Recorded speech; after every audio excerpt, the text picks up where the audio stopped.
Bueno, buenas tardes, mi nombre es Juan Pablo Arboleda y pues les venimos a hablar sobre la justicia transicional y pues el camino hacia la paz en Colombia. Bueno, pues en primera parte el texto nos habla como de la actualidad del proceso de paz en Colombia, pues ya que es un proceso inconcluso, ya que muchos grupos armados pues siguen activos y al proceso de paz le faltan muchos arreglos y muchos arreglos en el marco jurídico y establecer bien cómo son las negociaciones con estos grupos armados. Pero principalmente el texto nos habla de cómo fue esa época y qué fue lo que tuvo que pasar en el marco jurídico de Colombia para que se lograran estos acuerdos. Bueno, principalmente en esa época la idea fue renovar el marco jurídico y hacer una nueva constitución para lograr pues meter todos esos indicadores que pedía la FARC como requisito para firmar el Tratado de Paz. A esto se le llamó la justicia transicional, en la cual se creó el Comité de la Verdad, el procesamiento de los autores de los delitos y las penas alternativas y las sanciones extrajudiciales. Esto se creó, pues esta era la justicia transicional que planteaba pues el gobierno y se creó un nuevo bloque de constitucionalidad, el cual pues se trataba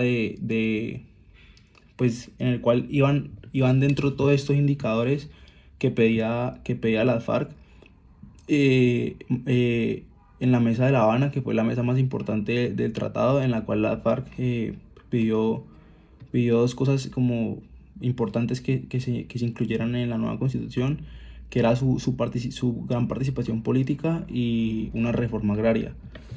Eh, el Estado pues creó este nuevo bloque institucional y lo que hizo fue blindar esos acuerdos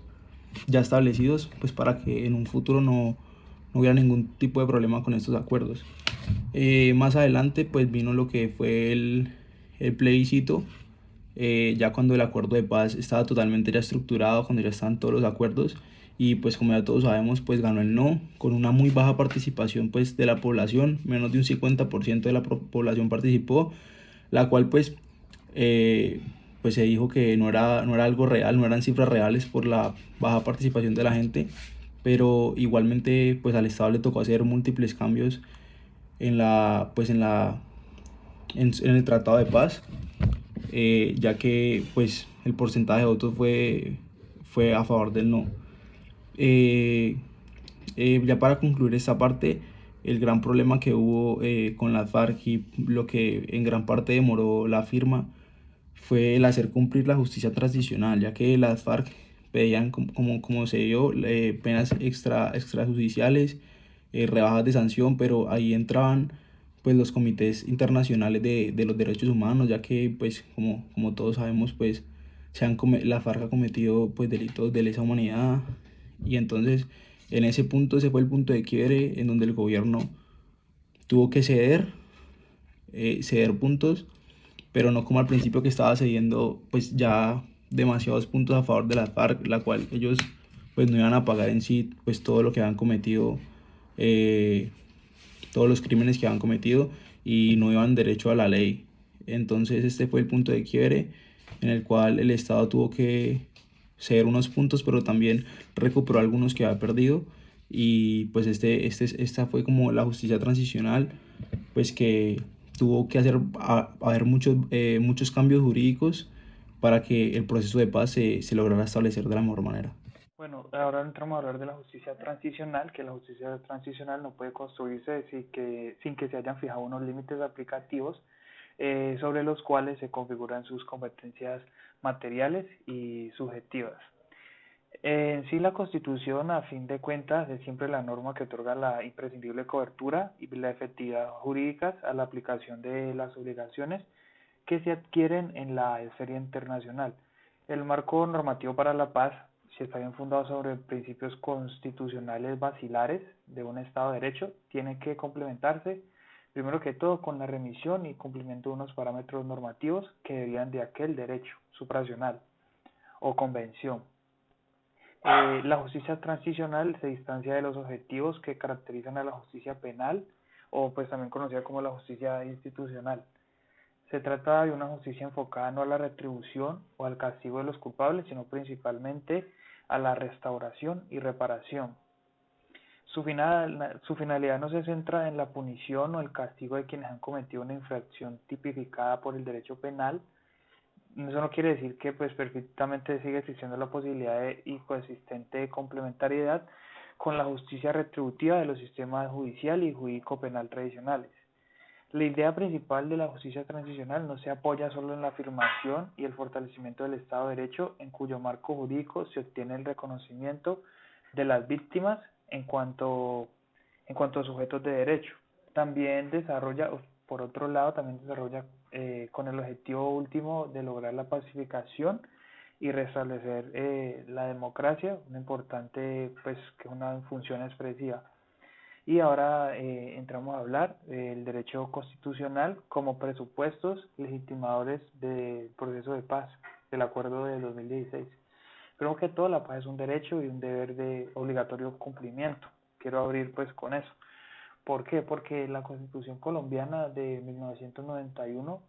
resulta verdaderamente original en el marco del constitucionalismo iberoamericano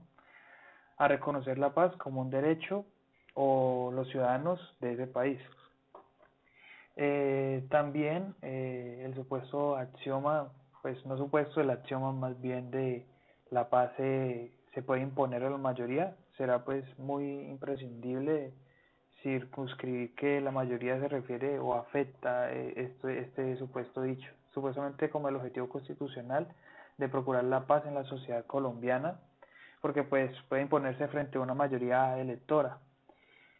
Ahora entramos con la reforma de la Constitución colombiana para la incorporación de un sistema de justicia transicional, que era de lo que vengo hablando. Y bueno, el modelo tradicional de una justicia transicional colombiana responde a las características generales que estén presentes en cualquier otro tipo de contexto donde haya sido necesaria su implantación. En todo caso, se trata de un modelo de justicia de transición que cabría adjetivar como que ya pretende armonizar todos los instrumentos y que funcionen de una misma manera y formular jurisdiccionales, de diferente naturaleza y alcance. ¿Eso qué quiere decir? O sea, que todo se armonía y no haya como exceso de cosas y haya reducciones de penas o las penas alternativas o las extrajudiciales. Todo esto pues visto desde un enfoque principalmente restaurativo y que pues no sea repetitivo. Dando a continuación el texto de la incorporación de un sistema de justicia transicional, quiero aclarar que las medidas tomadas por la justicia transicional no sustituye o no hace cambios en los elementos ya establecidos que definen la Constitución política colombiana. Ya entrando más en contexto acerca de la situación, la cual es el conflicto armado, se considera responsable toda persona que haya hecho partícipe directa o indirectamente del conflicto. También quiero resaltar que la reforma constitucional que incorpora el nuevo título tiene un mandato que asegura que los componentes del sistema integral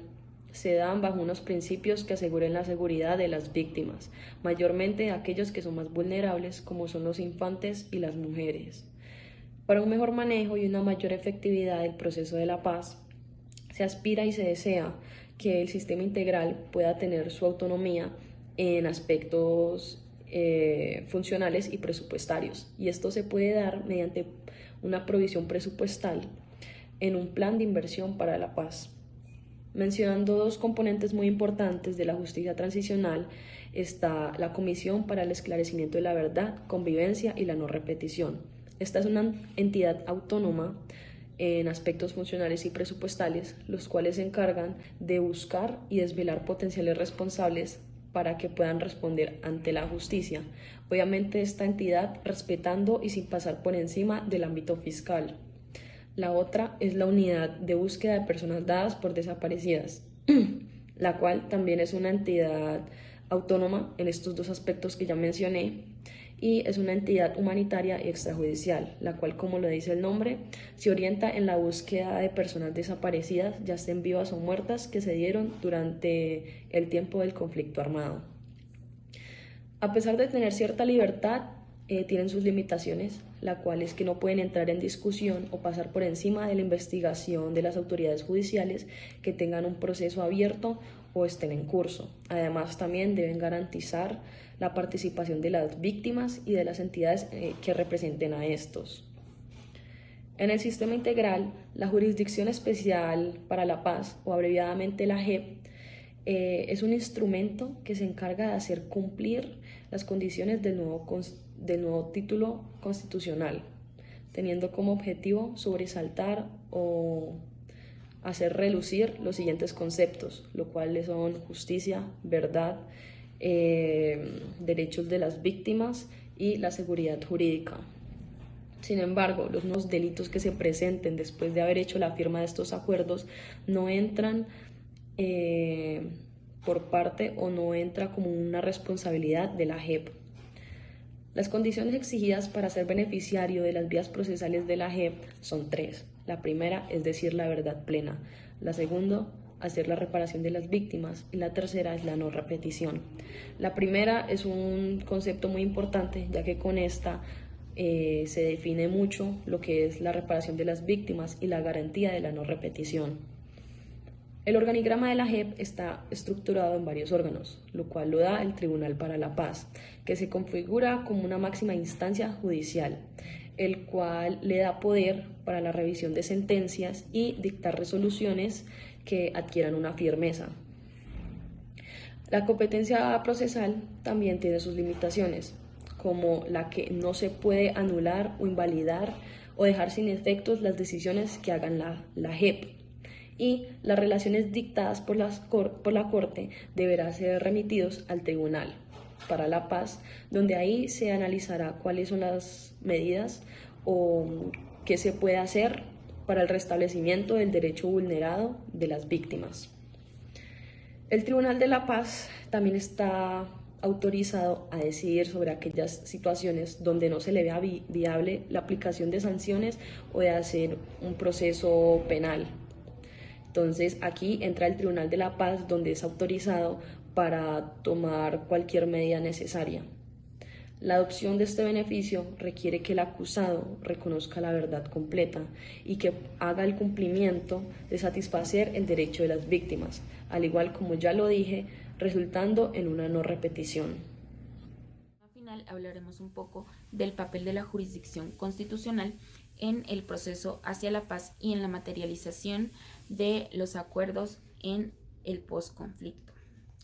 La Corte Constitucional ha sido un ente muy importante durante todo el proceso de la paz que hemos vivido en Colombia, ya que este es el principal intérprete de la norma constitucional y es el garante y supervisor de los actos legislativos o los acuerdos que se tengan en el proceso de paz. Este nos dice si está en acuerdo o en desacuerdo y pues nos explica cada una de las cosas que tienen estos actos legislativos y por qué su posición ante ellos. La Corte Constitucional estuvo de acuerdo en gran parte de la reforma constitucional que está implementada en el acto legislativo primero del 2012, que nos habla sobre los derechos de las víctimas, nos habla sobre la protección de estos derechos, nos habla sobre que las víctimas pues tienen que ser como las principales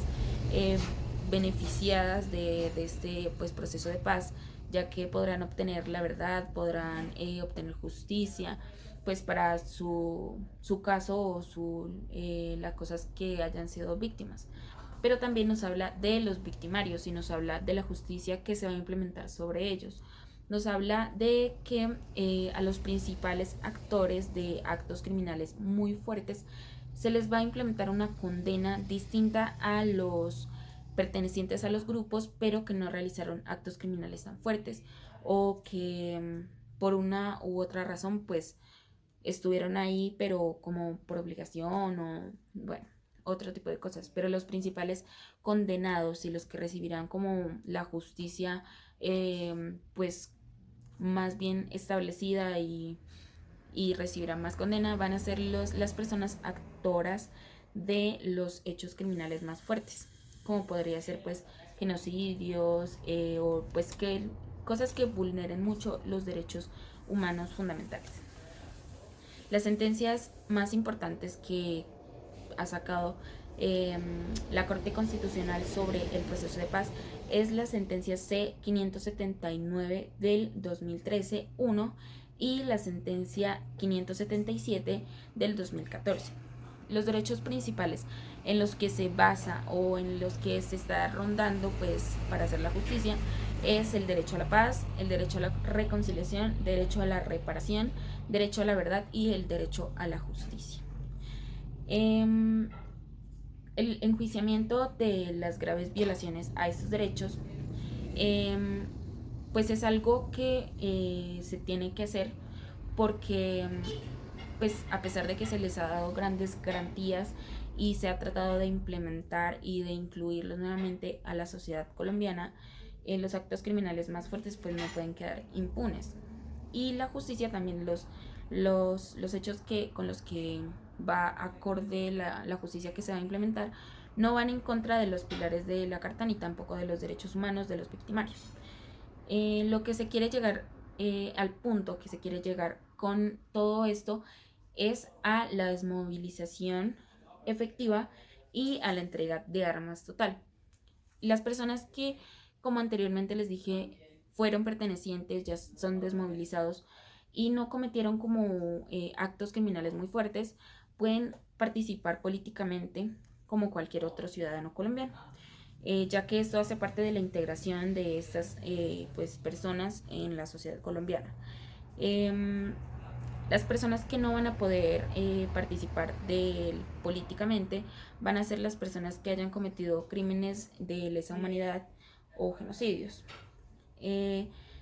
la sentencia C-577 del 2014, que es una de las más importantes, nos habla sobre este derecho político que van a tener las personas y nos dice que el hecho de tener una condena por actos políticos no implica la inhabilitación para el ejercer